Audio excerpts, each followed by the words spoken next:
What's up guys? Today I'm going to show you how to set your settings like a pro Call of Duty player. So every time a new Call of Duty is released, they have the worst default settings possible for enjoying the game, for winning gunfights, for being productive on your team, and just overall gameplay and satisfaction of playing. A lot of pros, the first thing they do when they get a new Call of Duty, they go to the settings and they adjust it. Not only do they adjust the graphics, they adjust the sensitivity, they adjust the FOV, they adjust everything that I'm about to show you in this video right now. So the first thing you want to do is you want to go to the settings. So let's start here. Let me show you. So you go to this, press the start button or options, go to settings, go to controller, and the whole button layout thing. I'll explain it real quick, but I don't wanna go too much on it. I play tactical flipped just because I don't like the R2 and L2 triggers, the spring loaded triggers. I've always, it's just how I played from PlayStation 3. I've always played like that on PlayStation 3, and I never got used to the R2 L2. So I like tactical flipped. I also feel like my trigger finger's a lot quicker with the upper triggers instead of the lower ones. That's why I have it on flipped. I play tactical because I use my R3. I don't like removing my thumb really too much off the right analog stick for much. So it replaces the O button with the R3. I'm not too sure what that is on Xbox, but it's pretty much the same thing. So if you guys want to try tactical out, try it out. I also found it helps with drop shotting a lot more and a lot more fluid and clean. I know a lot of professional players and game battle players, ranked players, they use tactical a lot, and some of them also use tactical flipped. It's all personal preference right here. All right, control vibration. Like I said, this is beta, fairly new. I like to get the feel of the game. I usually turn this off when the game actually comes out, and I've played enough and I got the feel for it. I'll turn off the controller vibration. For some reason it kind of helps me with my muscle memory and my reaction time sometimes. And I like to feel the game, have a feel for the game at least when it first comes out. This is interesting right here. The horizontal stick sensitivity and the vertical. You'll notice my horizontal is always going to be higher than my vertical. A lot of pros do not ever give this tip. And for some reason, it's like the unspoken rule. A lot of them probably will be mad at me for just sharing this right here. So when I lowered my vertical stick sensitivity, and I kind of learned this on myself, and then I forgot what video I've watched, but I think it was during either Modern Warfare 3 or Advanced Warfare, one of those games. I gave it a test. I've noticed I was way more accurate when I lowered my vertical stick sensitivity. I kind of have big hands, and sometimes, you'll have a thumb twitch, you don't have as many muscles in your thumb as you do in your arm, not as much control as a mouse and keyboard versus a controller. So you want to minimize, human error, and having the best aim wins you gunfights. So if your horizontal stick sensitivity, you like it how it is, just a suggestion, lower your vertical just down 1 or 2 and go from there, and just see how much more accurate your aim's probably going to be, and most likely will be. I mean, this works for me, may not work for everyone, but this has helped me out a ton. I get a lot more headshots now too. Just way better aim. For sensitivity multiplier, I don't really play around with that. Yeah, still early in the game. I mean, we really haven't had air vehicles or ground vehicles or whatever. Vertical aim axis or axis. Standard, I don't play on inverted. It's all personal preference here. I don't know what you guys play on. Now the aim down sight behavior. Hold, some people have it on toggle. I have it on hold. This is the biggest one right here. The automatic sprint. Some people have it off. I think it comes in off on default. Turn this on. That's the difference between the pros and a newbie. Someone that's fairly new, a beginner. And they always have movement. They're always moving. They're always sprinting. Then you want to toggle to advanced.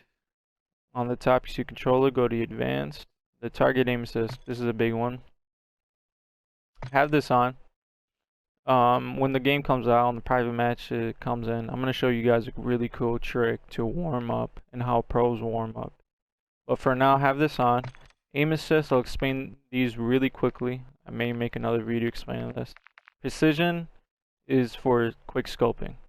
Use this when you want to quick scope and snap on players. It's not so good at tracing. Aim assist trace. Focusing is really good for guns. Black Ops is really good for guns.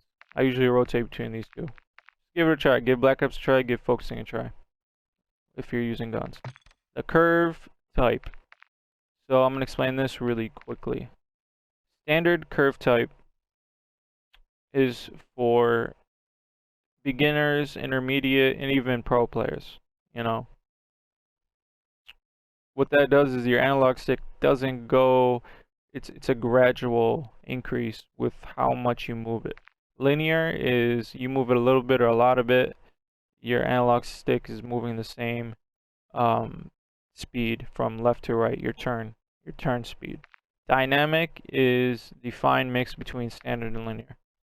Pros, intermediate, use dynamic. Really good players or snipers like to use linear just to be snappy and quick. But sometimes too much movement is unnecessary. So I like dynamic. The ADS sensitivity multiplier focus, we have the default one. We also have the custom sensitivity per zoom.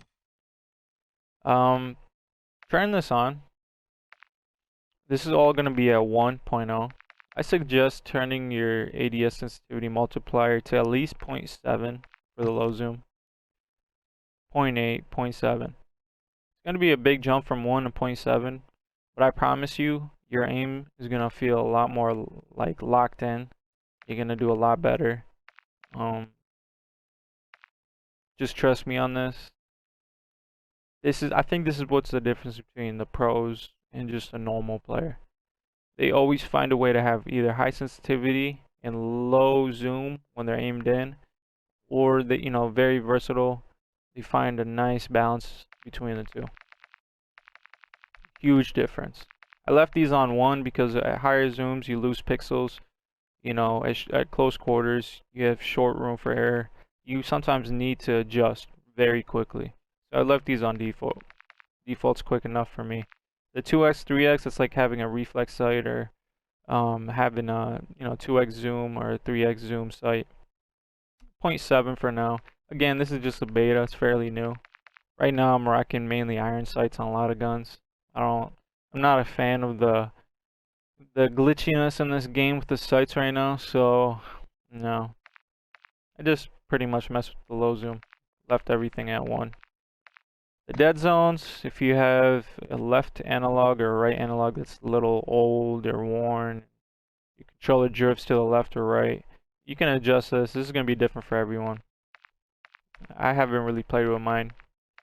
My controllers aren't new at all, but I have slight drift, but I can deal with that. But test this out, adjust it. You can adjust it during a game. Let's see.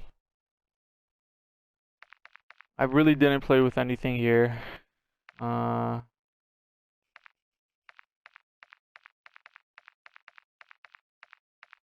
Yeah, don't think I've messed with anything else.